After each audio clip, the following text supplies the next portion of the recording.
Astaghfirullah. Bismillahirrahmanirrahim. Assalamualaikum warahmatullahi wabarakatuh. Alhamdulillah wassalatu wassalamu ala Rasulillah wa ala alihi wa sahbihi wa mawala. Wala hawla wala quwata illa billahi wa ba'd. Melanjutkan hadis ke-6 dari kitab Arba'in Nawawi. Qala al-muallif rahimahullahu ta'ala al-imam an-Nawawi an Abi Abdillah Nu'man ibn Bashir radhiyallahu anhum. Qala sami'tu Rasulullah sallallahu alaihi wasallam yaqul innal halala bayyinun wa innal harama bayyinun wa bainahuma umurun mushtabihat la ya'lamuhunna katsirun minan nas. Faman ittaqa syubhat istabra'a li dinihi wa irdihi. Wa man waqa'a fi syubhati waqa'a fil haram. Karra'i yar'a hawla al-hima yushiku an yarta'a fihi. Ala wa inna li kulli malakin himan. Ala wa inna himallahi maharim.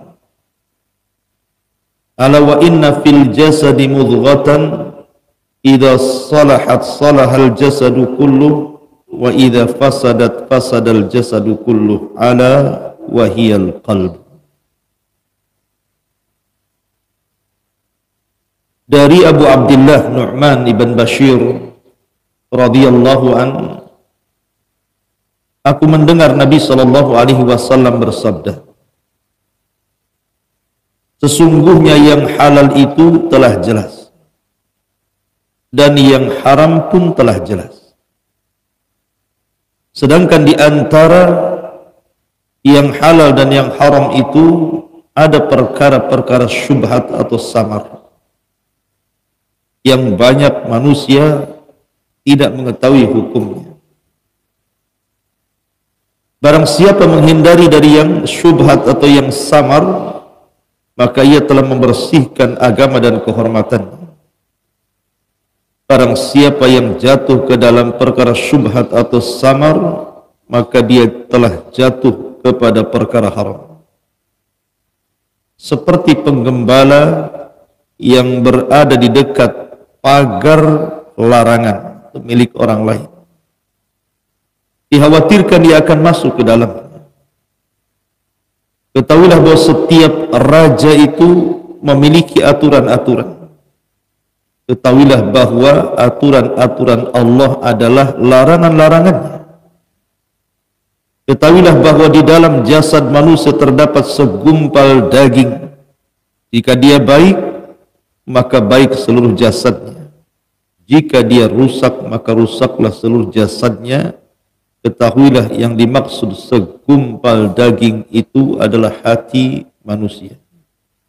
Baik. Hadis ini rawinya adalah dari Abu Abdillah Nu'man ibn Bashir ibn Sa'd ibn Tha'labati al-Ansari al-Khajrazi. Nu'man ibn Bashir adalah orang Ansar dan dia dari kabilah Khajraj. Kabilah terbesar dari kabilah-kabilah Ansar itu Khajraj. Di sana ada Aus. Dan gelarnya Abu Abdillah. Kunyahnya Abu Abdillah. Ingat, Nu'man bin Bashir ini adalah bayi yang pertama lahir setelah hijrah Nabi dari kalangan Ansar. Tapi dari kalangan Muhajirin namanya Abdullah ibn Zubair. Jadi ketika Rasul hijrah dari Mekah ke Madinah, maka ada dua manusia lahir. Satu dari Muhajirin, Abdullah ibn Zubair, putra Asma pintu Abi Bakar, pasangan Zubair bin Awam, yang Aisyah radhiyallahu anha suka menggendong Abdullah ibn Zubair ini. Saking sayangnya Aisyah dengan Abdullah ibn Zubair, maka orang memanggilnya Aisyah dengan kata-kata Ummu Abdillah. Tapi dari kalangan Ansar, yang pertama kali lahir setelah hijrah Rasul adalah Nu'man ibn Bashir. Maka di awal maulud ba'dal hijrah minal Ansar. Bayi yang pertama lahir dari kalangan Ansar setelah hijrahnya Nabi sallallahu alaihi wasallam. Lah, keluarga Nu'man ibn Bashir, ayahnya seorang sahabat. Bashir ibn Sa'ad seorang sahabat. Dan ibundanya juga sama. Ammarah bintu Rawaha adalah seorang sahabiyah. Dia saudara daripada Abdullah ibn Rawaha ibn Tha'labah. La Nu'man bin Bashir, ketika Nabi SAW datang, maka 14 bulan setelah Rasul di Madinah beliau lahir. Berarti dengan wafatnya Nabi SAW di tahun 11 Hijriah, usia Nu'man bin Bashir belum balik. Karena lahir 2 Hijriah, Rasul meninggal 10 Hijriah kan. Ya, sekitar 9 tahun usia. Sehingga tidak banyak menimba ilmu dari Rasul karena masih anak-anak. Nah, salah satu hadis yang ia dengar ketika anak-anak adalah hadis yang kita baca ini. Sami'tu, aku dengar. Kebanyakan hadis-hadis Nu'man bin Bashir ini diambil dari kibarus sahabat. Sahabat-sahabat yang senior. Abu Bakar, Umar, Uthman, dan begitu seterusnya. Dan hadis yang diriwayatkan Nu'man bin Bashir ini mencapai 100 kurang lebih, yang tersebar di beberapa kitab Sunan dan Musnad. Tetapi tidak banyak dengar langsung dari Nabi, kecuali hadis ini. Dia mendengar langsung dari Nabi sallallahu alaihi wasallam. Ketika lahir saja Nu'man bin Bashir ini dibawa oleh orang tuanya menghadap Nabi sallallahu alaihi wasallam. Kemudian Nabi sallallahu alaihi wasallam mentahniknya, tahnik sunnah, mengunyah kurma sampai lembut, kemudian mengoleskan di bibir bayi, kemudian mendoakan doa yang baik kepada bayi tersebut. Subhanallah. Orang tuanya, ibundanya Ammarah bintu Rawaha ini meminta kepada Nabi sallallahu alaihi wasallam supaya Nu'man ini didoakan banyak harta dan anak-anaknya. Ya Rasulullah, tolonglah doakan anak saya ini kalau sudah besar jadi orang kaya, banyak anak. Itu permintaan ibunya. Tapi Nabi sallallahu alaihi wasallam mengatakan, amma tardain an ya'isa kama asa khala, kama asa khaluhu, asha hamidan wa qutila syahidan wa dakhala al-jannah. Amma tardaina, tidakkah kau ridha wahai Ammar, ibundanya Nu'man bin Bashir, agar kelak Nu'man ini kalau sudah besar seperti kondisi paman-pamannya, di mana dia hidup secara terpuji, mati secara syahid, dan Allah masukkan ke dalam surga. Akhirnya Rasul pun mendoakan Nu'man ibn Bashir dengan 3 kalimat ini. Semoga anak ini kalau kelak sudah besar, asya hamidan, hidup dipuji manusia, wa qutila syahidan, tapi kelak akan dibunuh secara syahid, dan Allah akan masukkan ia ke dalam surga. Subhanallah, ini kan kemuliaan semuanya. Hidup mulia, mati syahid, masuk surga. Kan enak.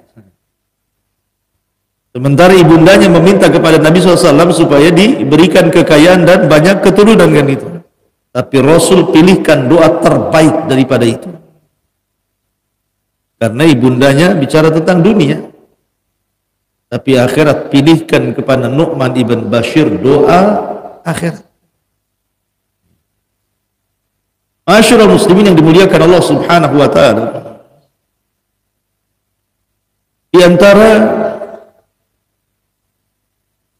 beberapa pelajaran dari Nu'man ibn Bashir ini, Nu'man ibn Bashir dan keluarganya mengajarkan kepada kita soal keadilan. Suatu ketika ayahandanya karena cinta dengan Nu'man bin Bashir, anaknya banyak, salah satunya Nu'man ibn Bashir. Jadi ayahnya hendak bersedekah memberikan harta kepada Nu'man ibn Bashir. Masalahnya anak-anak yang lainnya tidak diberi. Kadang orang tua kan begitu ya. Kalau cinta dengan salah satu anaknya, yang lainnya kadang diabaikan. Mungkin karena anak itu sudah merawat dia ketika sakit, tiba-tiba dia berwasiat, nak, kalau aku mati, karena engkau yang merawatku rumah ini, ambil, biarkan yang lainnya itu. Dia nggak sayang dengan saya. Banyak orang tua yang seperti itu. Lah, ayahanda Nu'man ibn Bashir ini memberikan harta kepada Nu'man dan tidak memberi kepada anak-anak yang lainnya.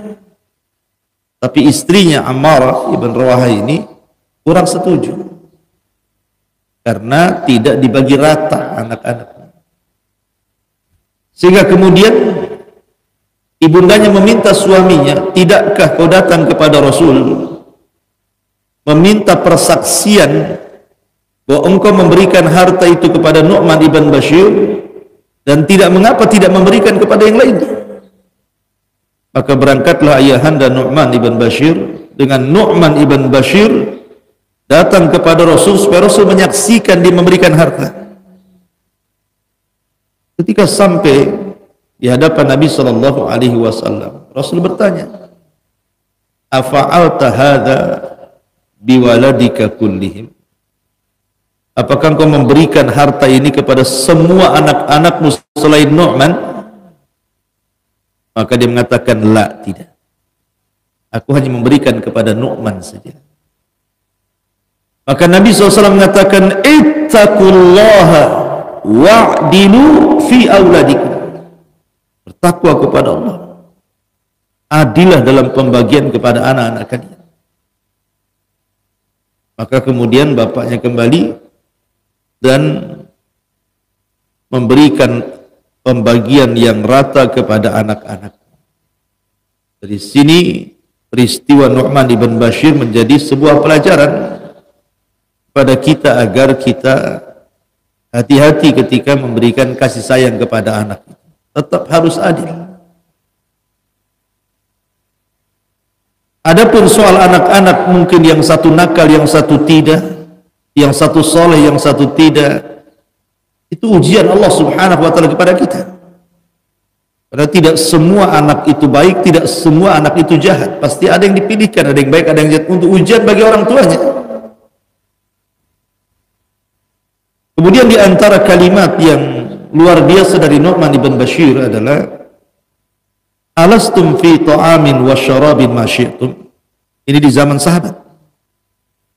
Nu'man ibn Bashir melihat kemegahan, karena kan dia kan jadi wali, jadi gubernur di zaman Muawiyah di Kufah, diangkat jadi gubernur di Kufah ketika di zaman Muawiyah menjadi penguasa setelah Hasan ibn Ali menyerahkan kekuasaannya kepada Muawiyah.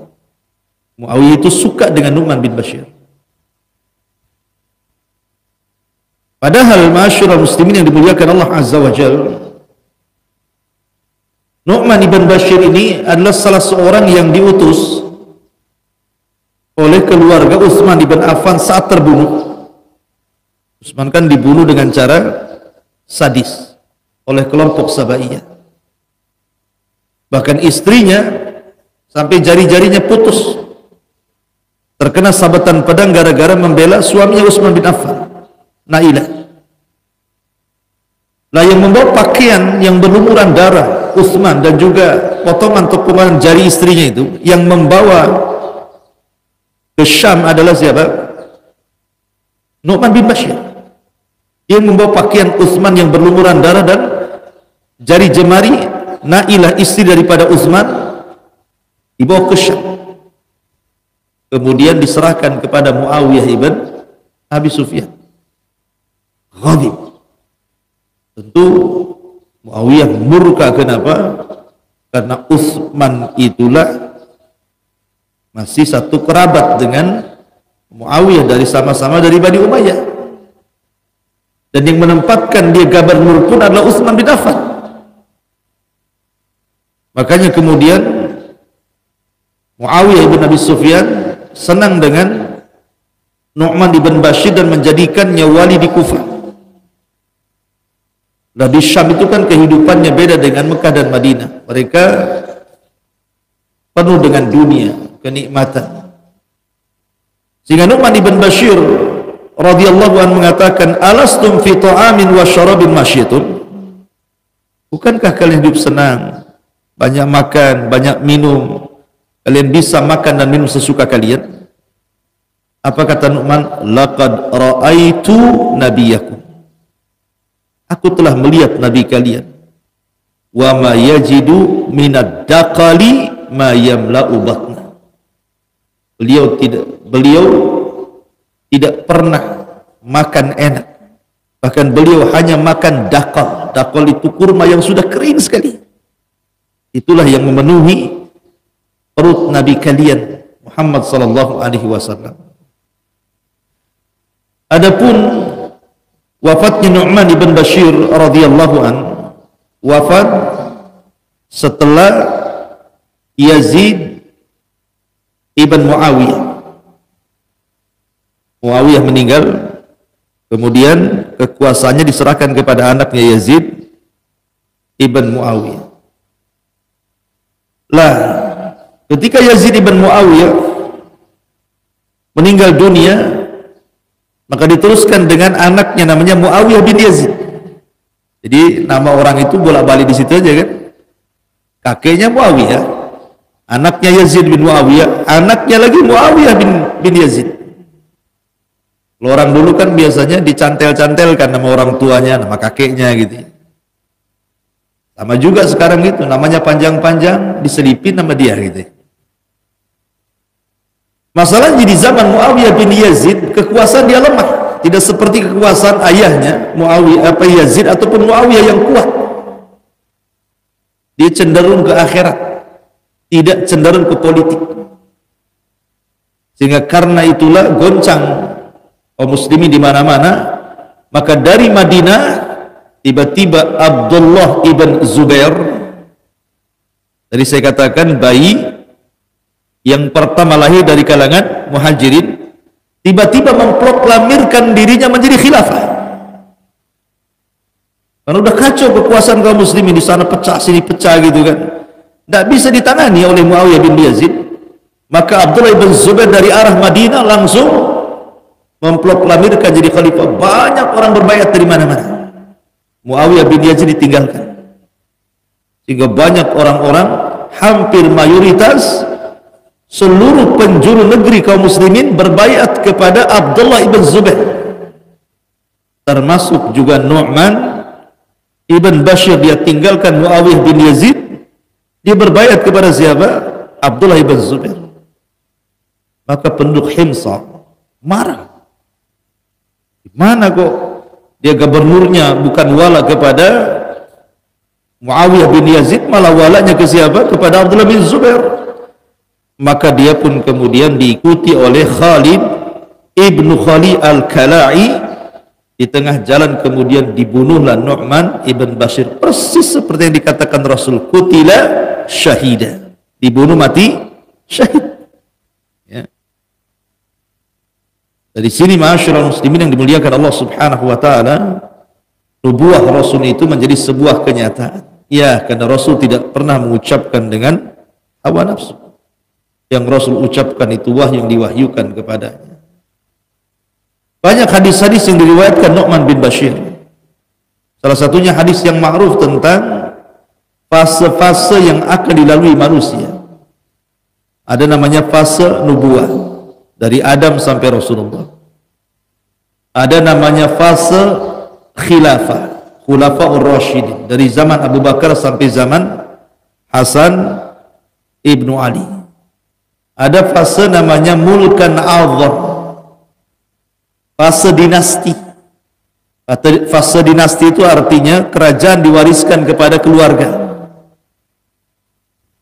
Dan itu sejak zaman Muawiyah ibn Abi Sufyan, pengasas daulah Umayyah, sampai runtuhnya Ottoman, Turki Utsmani.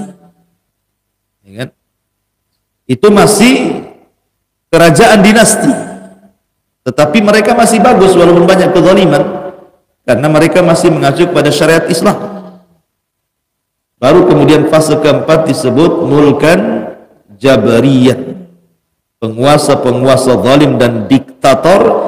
Sejak runtuhnya Turki Utsmani sampai hari ini, sampai nanti menjelang munculnya fase terakhir kembali ke zaman khilafah, namanya khilafatul Mahdi, kekuasaan dipegang Imam Al-Mahdi. Lah, hadis ini diriwayatkan siapa? Yang meriwayatkan Nu'man bin Bashir. Kemudian juga Nu'man ibn Bashir meriwayatkan beberapa hadis seperti hadis pentingnya seseorang al-amru bil ma'ruf wan nahyi 'anil munkar. Pentingnya bukan hanya mengajak manusia kepada kebaikan, cegah juga kemungkarannya. Kemudian beliau mempermisalkan dengan sebuah kapal. Ya, ini juga hadis juga dari Nu'man bin Bashir, di mana ada kapal dua tingkat. Yang tingkat bawah kalau minta minum ke atas, akhirnya kasihan, merasa terganggu. Yang di bawah kemudian berinisiatif untuk membolongi kapal, ngambil air dari bawah. Ini kalau dibolongi kapal, tenggelamlah kapalnya. Kalau yang dek 2 tidak memberikan teguran kepada yang di bawah, semua tenggelam.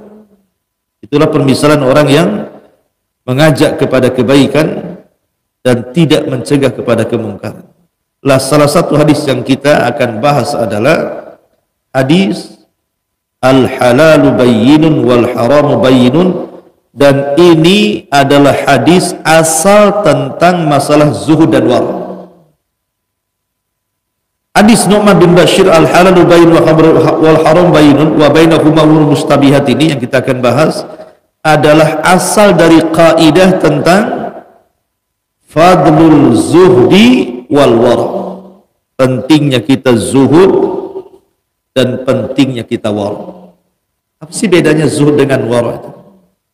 Kita sering mendengar penting zuhud, wara. Zuhud itu tingkat tertinggi daripada wara. Wara dulu baru zuhud. Jadi wara itu muqaddimatuz zuhdi. Dia muqaddimahnya untuk jadi zuhud itu wara dulu antum. Karena wara itu tarku ma yukhsha dararahu fil akhirah. Anda meninggalkan sesuatu yang memadaratkan Anda untuk akhiratnya. Meninggalkan sesuatu yang memadaratkan untuk akhirat kita disebut wara namanya. Tapi zuhud sedikit berbeda, karena zuhud itu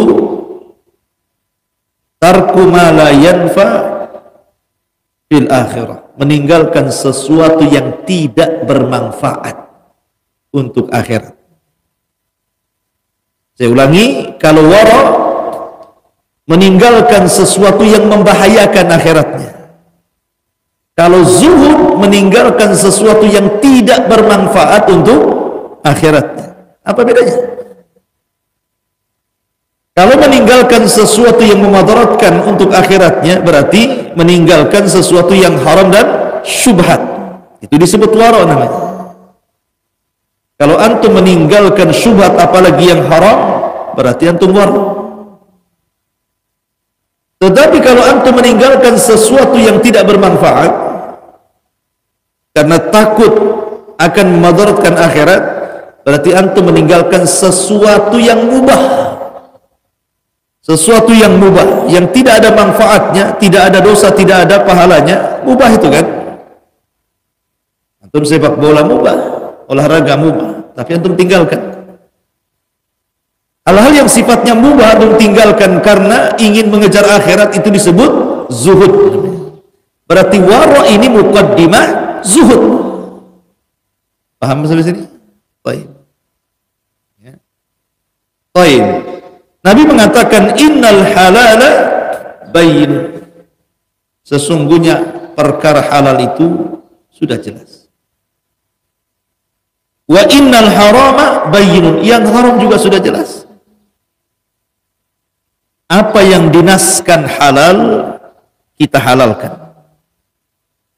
Kalau Quran mengatakan halal, hadis mengatakan halal, halal. Apa yang diharamkan Al-Quran dan Sunnah haram, kita haramkan. Apa yang didiamkan, Quran tidak mengatakan halal, juga tidak mengatakan haram, hadis tidak mengatakan halal, ataupun tidak mengatakan haram, maka dalam urusan dunia tetap halal. Tetap halal. Sampai datang dalil yang mengharamkan. Yang halal jelas. Sesuatu yang antum makan yang halal itu kan jelas, semua orang tahu. Antum minum jus jeruk, jus lemon, jus durian, halal. Antum makan nasi, halal. Yang halal itu jelas sebenarnya. Atau memakai pakaian gitu ya, tahu oh pakaian ini tidak boleh, haram. Pakaian ini yang boleh, halal. Tahu kita semua, jelas.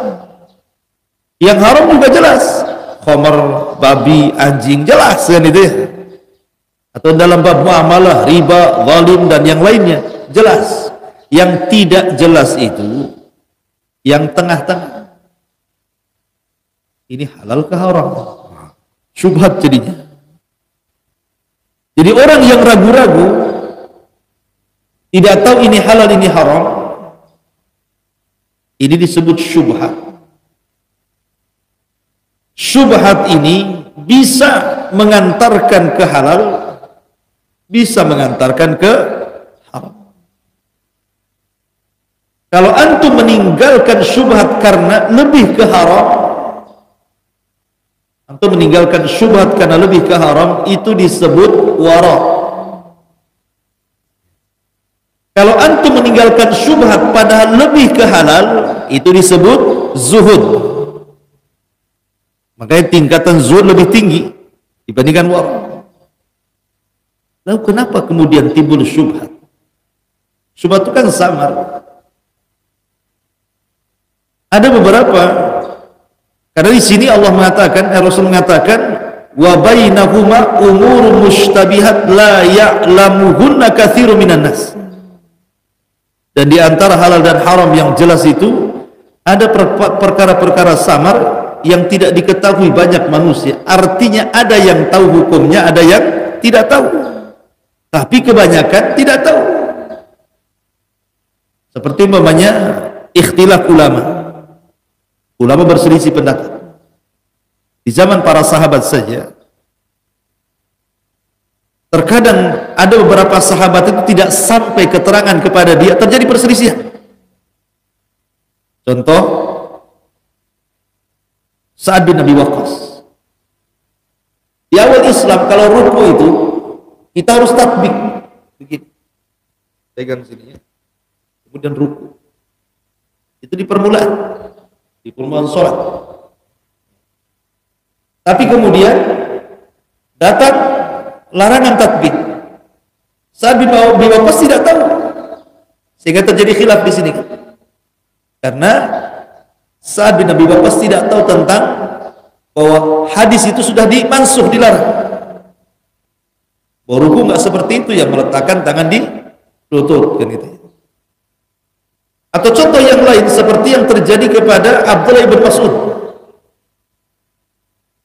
ketika bicara soal larangan bicara dalam sholat. Hadis tidak sampai kepada dia bahwa telah turun ayat Al-Quran melarang bicara dalam sholat. Jadi khilaf. Atau Abdullah bin Mas'ud dengan Ali radhiyallahu anhu tentang soal hukum nikah mut'ah. Abdullah bin Abbas membolehkan. Datang Ali mengatakan, anta rajulun ta'ih, engkau ini orang bodoh katanya. Nabi sudah melarang, tidak boleh nikah mut'ah di Khaybar sebagaimana melarang keledai peliharaan itu dimakan, kata Ali. Agak terjadi khilaf di sini kan. Nah, terkadang orang-orang yang setelahnya menjadi syubhat, ragu-ragu ini yang benar yang mana, kan gitu ya. Jadi syubhat gitu ya jadinya kan. Yang benar ke yang ini ke yang itu kan. Itu juga karena terjadi khilaf di antara para ulama, orang-orang setelahnya tidak ada yang tahu. Ketika datang keterangan mana yang dimaksud, mana yang dinasikh, kalau dia tidak punya ilmu jadi syubhat jadinya. Tapi Nabi SAW mengajarkan kepada kita agar kita meninggalkan syubhat. Jauh lebih baik dibandingkan masuk dalam syubhat. Contoh, ketika Nabi SAW hendak pulang ke rumah istri-istrinya, di tengah jalan dia menemukan kurma, jatuh satu butir kurma di jalan. Itu disebut luqatah, dalam bab fikih itu namanya luqatah.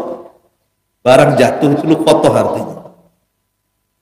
Boleh, seperti namanya di sini antum di belakang ada truk bawa jeruk,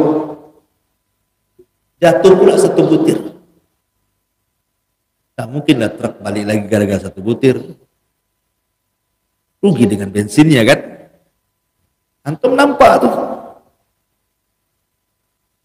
antum mau ngejar ngambil jeruk, papa gitu kan, ini satu jeruknya nih, pada satu truk itu jeruknya kan. Udah jauh entah kemana truknya itu. Antum diambilnya sama antum, dicari truk udah nggak ada. Itu disebut luqatah, halal dimakan. Boleh dimakan daripada busuk. Tapi kalau jatuh satu karung, dua karung jangan. Setengah truk jatuh antum ambil semua, rampok kan. Nanti kan balik lagi truknya kan. Artinya bahwa Nabi itu menemukan luqatah, kurma jatuh. Pas mau diambil, gak jadi dimakan. Kenapa? Takut kurma ini kurma sedekah. Gak jadi makan. War. Kemudian juga kita lihat, nah ini namanya meninggalkan syubhat kan, ragu-ragu antara sedekah atau hadiah itu kan syubhat jadinya kan. Rasul meninggalkan, tidak memakan. Atau contoh ketika Nabi SAW bersama Safiyah bintu Huyai ibn Akhtab, salah satu istri Nabi, Safiyah, putri daripada seorang pembesar Yahudi, Huyai ibn Akhtab. Rasul lagi berdua-duaan malam-malam, kan gelap sama. Datanglah dua sahabat lewat. Tiba-tiba ketika berjalan di depan Rasul, tergesa-gesa dia jalannya. Kata Nabi SAW, kenapa kalian tergesa-gesa? Saya ini bersama Safiyah istri saya. Sahabat mengatakan, tidak ya Rasul, kami tidak mungkin suudzon kepadamu, seorang Nabi. Tapi Rasul mengatakan tidak, syaitan itu masuk dari jalan darah orang. Kata Nabi gitu kan. Bagaimana Rasul menjelaskan ini Safiyah, bukan siapa-siapa, saya bukan dengan perempuan lain, ini istri saya. Karena gelap-gelap masalahnya. Sahabat tergesa-gesa jalannya. Tapi sahabat mengatakan tidak, kami tidak bermaksud apa-apa wahai Rasul. Tidak, setan itu masuk dari jalan darah orang. Nah, gitu maksudnya. Rasul supaya jangan syubhatkan gitu. Nabi SAW menghilangkan keraguan-raguan di sini kepada para sahabat, karena syubhat itu melahirkan keraguan-raguan. Makanya Abdullah ibn Mubarak suatu ketika belajar, pinjam pena sama kawannya. Dia belajar ke ulama Syam, kemudian pulang ke Irak. Sampai di Irak penanya ke bawah, pena kawannya ini Langsung dia tidak mau, hari itu dia datang ke Irak, balik lagi tuh membalikan penanya. Kalau kita ke bawah, alhamdulillah, mungkin orang itu nggak ingat pena di bawah sana. Apalagi nemu dompet udah nggak ada warung, nggak ada zuhud itu, main embat saja. Ibrahim bin Adham, dia suatu ketika beli kurma, satu gantang. Di bawah timbangan ada kurma satu. Dikiranya kurma yang jatuh dari gantang yang sudah dibeli. Diambil kurma itu dimakan. Kemudian dia berangkat dari Mekah ke Palestina, ingin i'tikaf di Masjidil Baitul Maqdis, di Masjidil Aqsa. Selama 3 bulan dia sholatnya tidak khusyuk, baca Quran tidak khusyuk, doa tidak khusyuk. Berpikir dia, apa yang salah dengan saya? Dia terpikir, dosa apa yang saya lakukan? Itulah ulama, dosa itu mempengaruhi ibadah gitu. Karena kita ini biasa maksiat, biasa aja, nggak merasakan khusyuk, tak khusyuk, ya biasa aja gitu ya. Nggak mempengaruhi masalahnya maksiatnya. Jadi akhirnya kemudian terpikir, jangan-jangan gara-gara sebutir kurma yang dibawa gantang gitu. Balik dia dari Palestina ke Mekah, nyari penjual kurma itu. Rupanya yang jual, yang dulu dia beli berbeda dengan yang sekarang dia mau nanyakan kurma yang jatuh. Dulu orang tua yang jual, sekarang anak muda. Sehingga kemudian ditanya, mana penjual yang lama tuh? Kata anak muda ini sudah meninggal. Lah kamu siapa? Saya anaknya. Kemudian dicerita, dulu saya ngambil kurma di bawah gantang. Saya pikir itu kurma saya yang sudah saya beli jatuh dari gantang. Jangan-jangan kurma itu milik bapakmu, bukan bagian dari kurma yang tertakar di gantang itu. Padahal kan belum jelas itu. Ya kan? Orang yang pun sudah meninggal. Tapi saking wara' zuhudnya Ibrahim bin Adham ini, dia ingin memastikan dan dia minta maaf kepada penjual itu. Masalahnya dia mengatakan, kalau saya maafkan Pak, masalahnya anak bapakku 10, alamatnya ini. Didatangi semua anak-anaknya minta maaf gara-gara 1 butir. Kita ini terbalik, kalau beli buah-buahan nggak diizinkan, main ambil dimakan, ya kan? Umumnya kan beli dukuh nih, nggak pernah izin cicipi ya bang, nah, enggak, ya, nggak mau saya, udah kemakan itu. Bayangkan, nggak ada waroknya di zaman sekarang ini. Ini loh, dia sangka milik dia, ini sudah tahu milik yang jual, tetap aja diambil. Habis nggak enak dicelaknya pula penjual, kan kurang ajar. Sudah ngambil, nggak enak dicelak, kan gitu. Habis itu nggak beli, ini nggak dibayar yang tadi yang kecut tuh. La haula wala quwwata illa billah. Memang nggak ada warung, nggak ada zuhud zaman sekarang ini. Jadi bagaimana Ibrahim bin Adham mengajarkan kepada kita wara' terbebas dari syubhat. Begitu para ulama. Sampai Sufyan Ats-Tsauri atau Thabit ibn Ibrahim, ayahanda Nu'man ibn Thabit, Abu Hanifah. Namanya kan Nu'man bin Thabit Abu Hanifah. Ayahnya Thabit ibn Ibrahim. Thabit ini suatu ketika dia mau memakan 1 butir apel yang ada di air yang mengalir. Karena dia sedang lapar, sedang haus, kok nemu air, kan namanya thalabul ilmi zaman dulu kan jalan kaki. Nemu sungai, wah seneng dia. Sudah lapar, ada apel pula di situ. Ya kan? Terbawa arus air, termakan baru 1 suap, terpikir, ini apel siapa ini? Nah, kan orang dulu begitu. Jangan apel orang. Dicarinya sampai dari hilir ke hulu. Rupanya di hulu ada kebun apel. Jangan-jangan dari sini.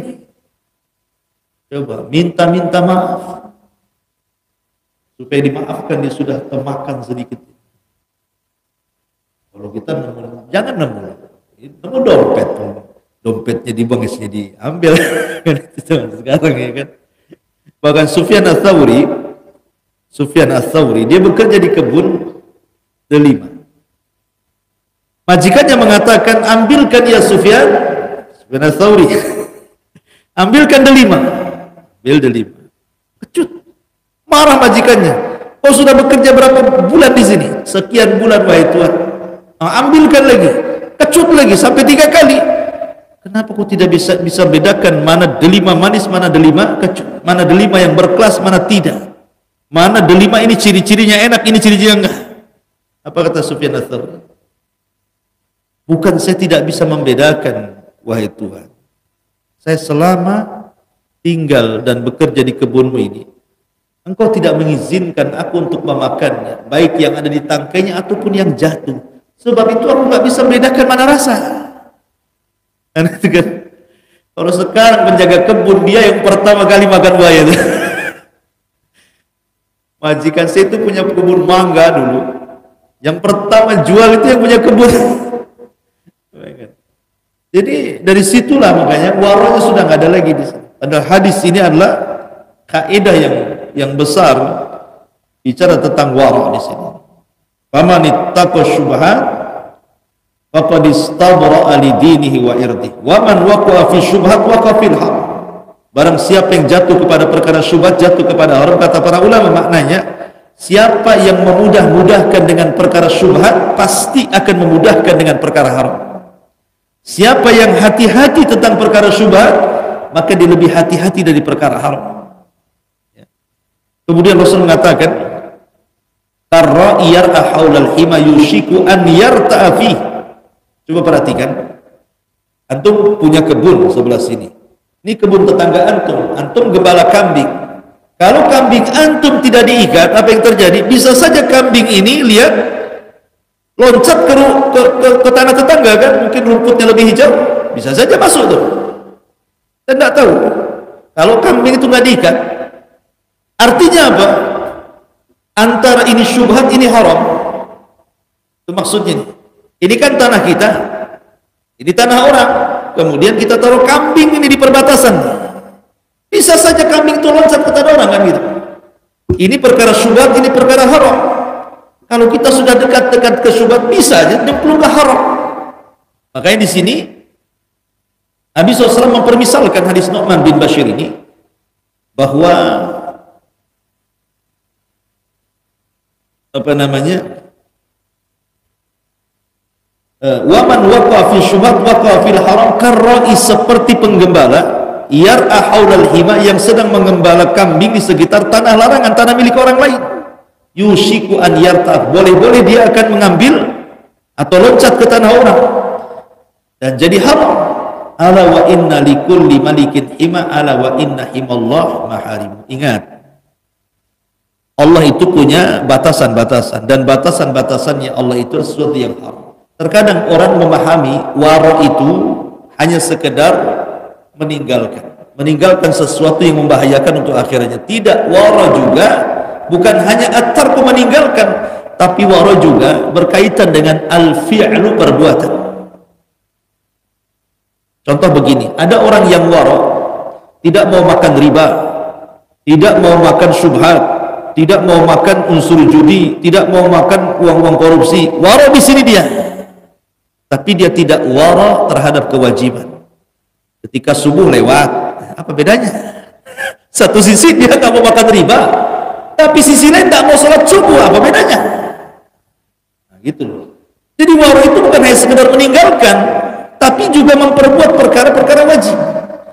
Meninggalkan yang haram wajib, meninggalkan yang syubhat sunnah, meninggalkan yang mubah ini martabatnya siddiqin, tinggi lagi. Ya, ada 3 tingkatan kan? Orang meninggalkan yang haram wajib, orang meninggalkan yang syubhat sunnah, orang yang meninggalkan yang mubah, oh, ini tingkatannya aulia, para wali ini. Makanya kadang ada orang itu tidak mau, memang jujur orangnya di kantor amanah, tapi tidak pernah sholat. Apa bedanya? Meninggalkan yang wajib lebih parah daripada melakukan yang haram. Karena meninggalkan yang wajib bisa kafir, tapi melakukan yang haram belum tentu kafir. Meninggalkan sholat bisa keluar dari Islam, tapi berzina belum tentu keluar dari Islam kan gitu, kecuali dihalalkan zina. Makanya penting di sini. Jadi Allah itu punya larangan-larangan. Makanya Umar bin Abdul Aziz. Bayangkan dia masih kecil, belum balik. Umar bin Abdul Aziz itu. Makanya menjadi raja yang luar biasa. Dia telat sholat jamaah gara-gara apa? Sibuk nyisir. Sibuk nyisir di kaca kayak kita kecil-kecil kan itu kan. Pakai jelly itu apa kan? Sibuk aja. Akhirnya sibuk depan kaca, lewatlah jamaah. Ketika dia datang ke masjid, sudah selesai sholat. Baru dia masuk. Bapaknya marah. Dari mana kamu? Umar bin Abdul Aziz ini ya, sibuk menyisir rambut katanya. Sibuk karena anak-anak zaman dulu, zaman kita aja kan gitu. Sisir aja di sini. Ya kan? Kalau dulu bergaya itu pakai sisir di belakang itu. Kemudian bertingkat jadi dompet. Baru dompet dikasih rantai kapal di sini. Mulai itu zaman kan memang makin zaman itu kan berlalu-lalu kan. Sekarang lain lagi pula bergaya kan. Mulai sobek-sobek, disobekin lututnya, celananya, semacam. Tapi betato kan. Jadi ayahnya marah, saking ingin mendidik anaknya nih. Apa kata ayahnya? La ukallimuka abada. Kalau kau lakukan lagi, aku tidak akan bicara lagi dengan kamu. Habis itu tidak pernah dilakukan lagi. Langsung dicukur rambutnya, pelontos langsung. Gara-gara itu. Ini kan mengajari warok namanya ya. Ngajari warok. Sampai ibunya melihat Umar bin Abdul Aziz nangis pada anak-anak tuh. Dikiranya apa kalau anak-anak sekarang nangis? Apa? Minta jajan, kan gitu ya? Lapar, mainannya nggak dibelikan. Oh itu nangis tuh. Dilarang main, nangis. Ini tidak. Umar bin Aziz ditanya ibunya, ya bunai lima tabki. Anakku kenapa kau nangis? Ini anak-anak. Apa kata Umar bin Aziz? Tadzakartul maut. Aku ingat kematian wahai ibuku, aku menangis. Ini anak-anak coba ingat mati. Kita ada beruban nggak ingat mati. Hari-hari atau lihat kuburan Tamyang itu nggak ingat mati juga. Coba kadang-kadang kita ini kan moronya nggak ada. Ya. Itu Umar bin Abdul Aziz mengajarkan satu pelajaran besar bagi kita kan. Kemudian yang terakhir adalah wa inna fil jasadi mudghah idza saluhat saluhal jasadu kullu wa idza fasadal fasadal jasadu kullu ala wahyal qalb. Ingat dalam badan kita ini ada segumpal daging. Kalau dia baik, baik semua. Kalau dia jahat, jahat semua. Itulah hati. Hati ini, makanya sebenarnya masalah waro itu sebenarnya kata para ulama mudah. Orang menjadi waro itu mudah. Contoh namanya Ibnu Sirin ditanya, Muhammad ibn Sirin seorang ulama tabi'in. Ketika ada orang mengatakan susah kali aku ini waro, kata Muhammad ibn Sirin salah. Waro itu mudah. Kata. Kok bisa wahai imam? Ya, karena setiap kau ragu tinggalkan. Kan senang. Ragu tinggalkan. Ragu tinggalkan. Mudah. Masalahnya hati ini cenderung cinta dunia. Itu yang membuat sulit kita waro. Makanya membersihkan badan itu paling mudah. Antum beli motor, beli apa gitu ya. Sabuni aja badan antum. Piring saja bisa bersih, apalagi badan. Kan itu ya. Pakai sunlight gitu ya. Tapi tidak bisa hati dicuci dengan sunlight. Antum minum sunlight, bersih hati antum, tidak bisa. Mati antum. Membersihkan hati itu sulit. Makanya perlu membiasakan. Makanya kenapa kata Imam Dzul Qayyim rahimahullah ta'ala, bagaimana orang itu akan selamat hatinya kalau punya istri tidak nyayangi suaminya, kalau punya tetangga nggak bisa memberikan keamanan kepada tetangganya, kalau punya pekerjaan tetapi tidak pernah menghasilkan kerjanya, kalau punya musuh tidak pernah tidur terus melihat antum, gimana caranya antum hancur? Gimana akan tenang hatinya orang itu? Punya istri nggak sayang sama antum. Coba istri yang nggak sayang itu buat sakit hati kan? Udah susah di luar, masuk rumah mau kuadrat susahnya. Punya tetangga sih ganggu saja kan itu. Punya musuh terus saja. Jadi bagaimana bisa tenang? Makanya penting seseorang itu satu cari istri penyayang. Dua, cari tetangga yang baik. Tiga, cari pekerjaan yang bagus. Keempat, jangan cari musuh. Tenang hati. Karena ketenangan hati itu penting. Wallahu a'lam bishawab. Ini yang disampaikan dan bermanfaat. Subhanaka bihamdika asyhadu an la ilaha illa anta astaghfiruka wa atubu ilaik. Allahu taala alam. Assalamualaikum